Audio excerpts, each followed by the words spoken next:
Here we are in a factory where they build cars, because that's a good illustration for what I'm about to say. Many of us have a broad intuition about what a car should look like when it's done, but that wouldn't get us very far if we had to figure out all the fiddly internal components and design elements which go into arriving at that final form. The same goes for a story. Many of us have an intuition of what an immersive story with rich characters and a compelling plot looks like in general. But that amorphous idea of how it should end up doesn't get us very far in actually making it. You don't need to be a novelist or screenwriter to play solo games, but learning a bit about plot pacing, character arcs, how dramatic tension is created within a scene, etc. And thinking about how these things can apply to your game can be fun, interesting, and give you ideas. Beginners can try their hand at bringing more storytelling into the game by considering what themes and tone they want and how their character fits into that. Sometimes beginners might not think very much about the overall themes of the game, but that can be a missed opportunity because exploring themes can really deepen the story and character development. Beginners could start by brainstorming a list of themes that resonate with them, like hope, perseverance, or redemption, and then see how they can weave those into their character's journey. Themes provide a framework that helps tie everything together, making the story feel more cohesive and intentional.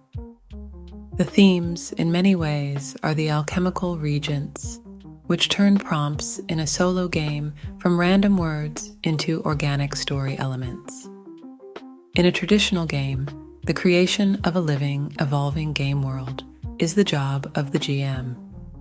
Creating that dynamic game world can be really challenging in a solo game.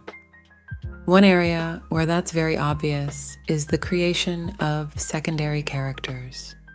Beginners can start by thinking about the kinds of relationships their main character might have, and then fleshing out a cast of secondary characters from there. Think about your protagonist's friends, mentors, rivals, etc. to find your built-in secondary characters.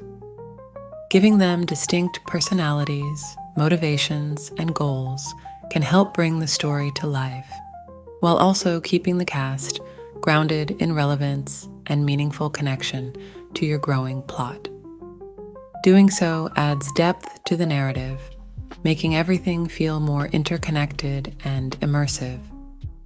The same thing works for even your most important NPCs.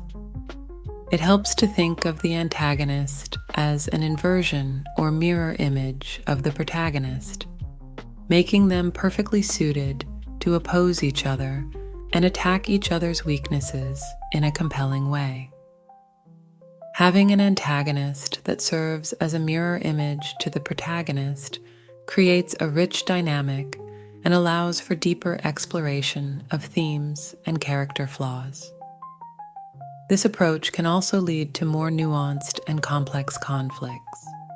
A beginner can start from scratch and create their own plot hook, kicking off a compelling narrative they can feel invested in right from the start by brainstorming a few what-if scenarios that spark their curiosity.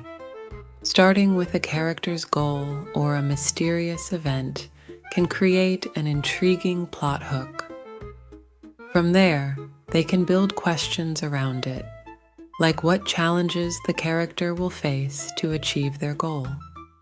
This is where the organic story structure you've already started to put together will really shine. Your thematic idea, your antagonist, and your protagonist will combine to form a concept for a story that captivates you right from the beginning.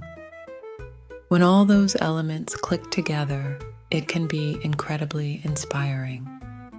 The beginner can then allow the story to unfold naturally, making adjustments and additions along the way to keep the narrative fresh and exciting. With this story structure as the lens through which to view them, prompts won't feel random. They'll feel connected to the story's core themes and elements, making the game more cohesive and engaging. To wrap this up, solo gaming allows players to tap into their creativity and imagination in unique ways. And experimenting with storytelling techniques can lead to unexpected insights and discoveries. As a beginner, keep exploring and pushing the boundaries of what's possible in solo gaming, and you'll soon find that you've been getting more and more confident in your creative abilities without even realizing it